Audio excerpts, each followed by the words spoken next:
Hello, Mas Marcel. Yes, First of hello. all, ano po ang suporta natin dito sa Owen Clinic?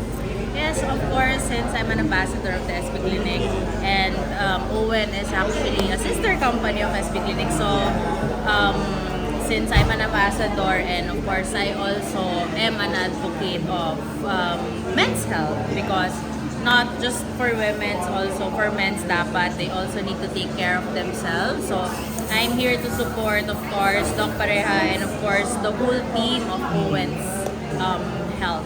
Importante ba ang health and wellness ng mga kagaya ng public figures?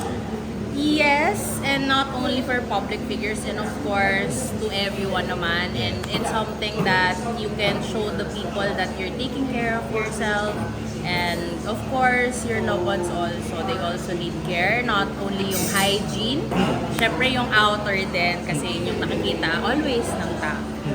Miss Marisol, marami na curious kasi isa kayo doon sa mga active sa mga Senate spouses. Yes. Kasi napasalanan ni Mr. Tulfo. Ni Senator Tulfo. Ano na po ang nangyari? Kung may update? Actually, it's ongoing. It's actually, we're not all required to always go. But if we have the time, of course, we will go. But for the past 3 weeks, I have been going around the Philippines for the Hakot Challenge. So that's why I wasn't present.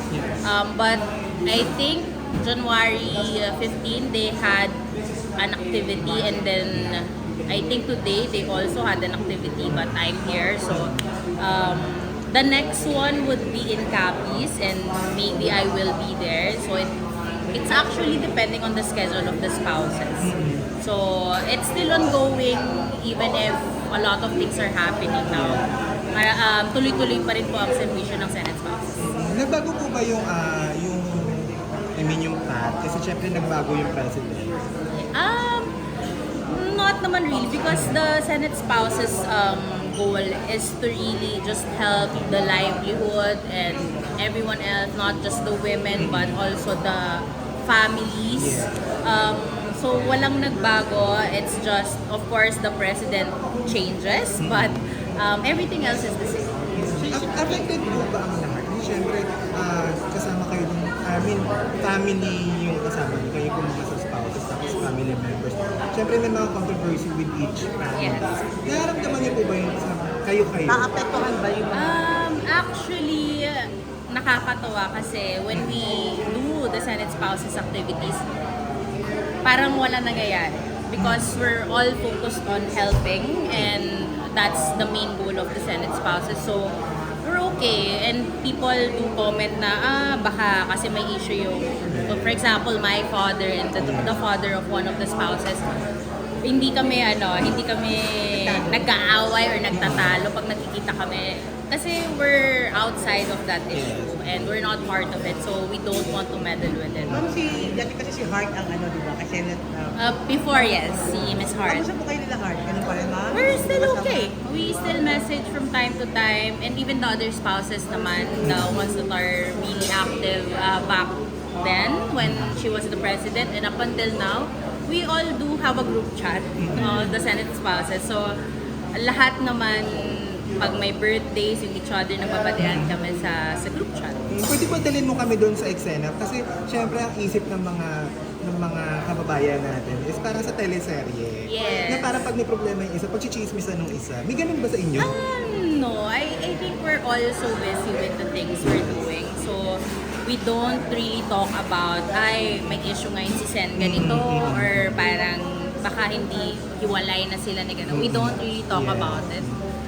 We really focus on the next, for example, we finish this activity, ano nang plans natin the next few months, the next week.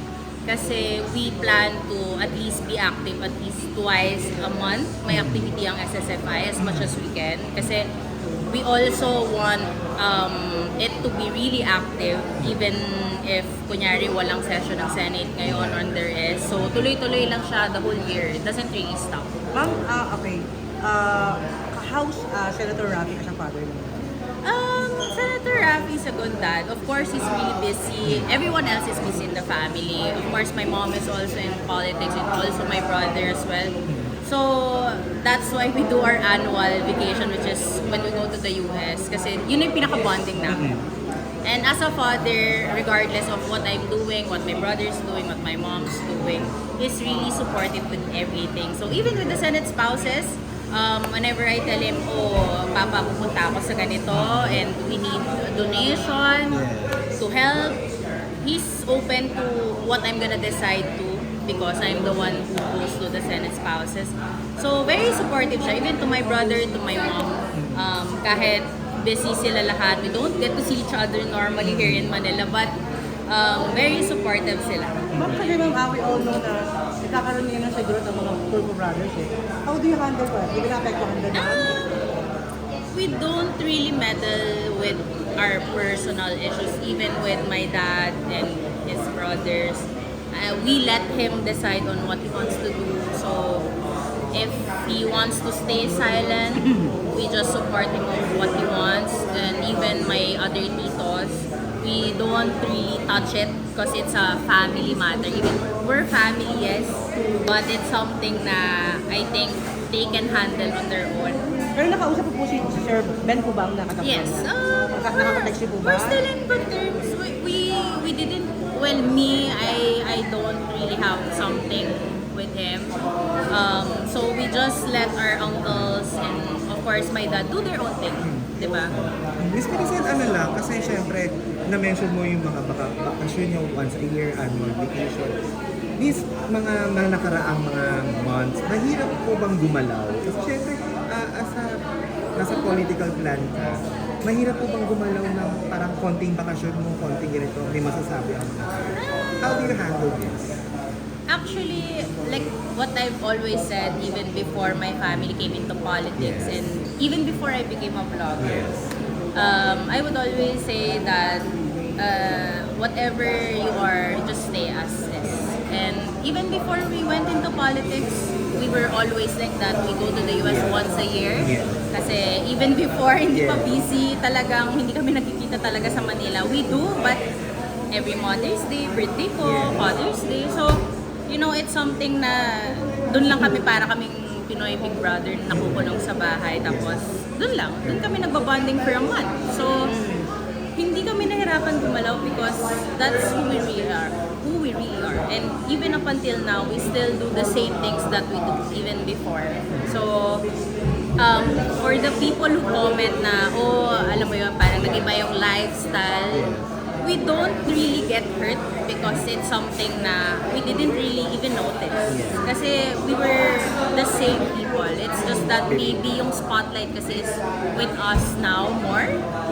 Kaya nasasabi nila yun. But really, it's not something that we worry about so much. How about si Sir, ano lang? Anong tingin mo pag sinabing Nepo Baby? Do you consider yourself as a Nepo baby? Well, no. Kasi even before, I really like to shop. I really like fashion. I don't do fashion na I attend fashion week ganyan. But I really, that's my stress outlet. So like I said, I don't need to explain to people why I do it, why I buy it, kasya ba yan sa income ko. Because even if they check few years back and even long time ago, I already buy the things na Nagbago ba yung definition ng Nepo baby? Kasi as anak ka ni Mr. Tulfo before, syempre may pangalan na si Sir Rafi even before. Tapos, doing your own, mahirap pa siya.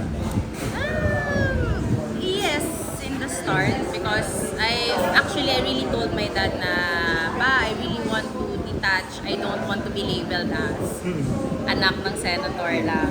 So, that's why I started vlogging. And then now, I'm known to be the Hakot Queen, which is yung Hakot Challenge nga. And then, like I said, I just finished the 14 provinces in collaboration with my dad and my mom then.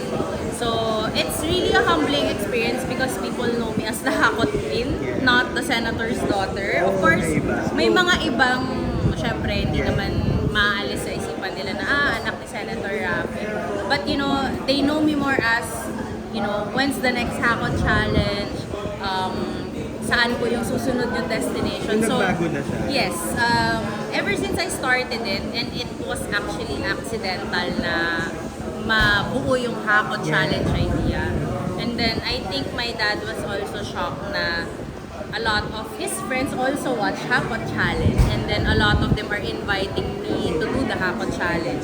So it also makes him proud na before kasi it's usually nanonood ako ng show mo, Wanted sa radyo. Now, I also watch your daughter. So he feels really proud in his own way. Kaya like he supports some of the Hakot Challenge. Like now, yung 14 days, sunod-sunod. He really wanted that when we were in the US and we were talking about it. And he said he would really support all the way hanggang ako na yung tumigil. So, he's really a supportive dad. And even the whole family naman. So, like my brother, he went with me to Cagayan de Oro because his wife is from there. So, it's fun to see people also that we give a big help kahit ako lang yung nakikita nila. And even the medical missions that I also had under the office of my dad. So, there's a lot of things that we focus on more than the issues that were painted on us. Yeah. Last na lang, as a social media content creator ka na kasi syempre yun na yung path ng Yes. career mo. Pumapatid ka ba sa mga tashers? Kasi syempre may mga nag-uungkat-ungkat ng kung ano-ano. Yes. Actually, hindi na. Even naman before, when I wasn't so popular, as they say, I never, because even if you do, mahirap i-control kasi sunod-sunod yan eh. So, I just let them do whatever they like because in my mind, lahat ng nagbabash is walang ginagawa sa life. So, I just let them do what they want to do because that's their freedom. And so as me, if I want to comment on someone else's, that's my freedom as well. Kung sinagot man ako, diba, that's their freedom to answer back. But I don't. I just, hayaan ko na sila kasi baka mas masaya sila sa ganon. And I'm happy with my life as well. So, yeah. Thank you.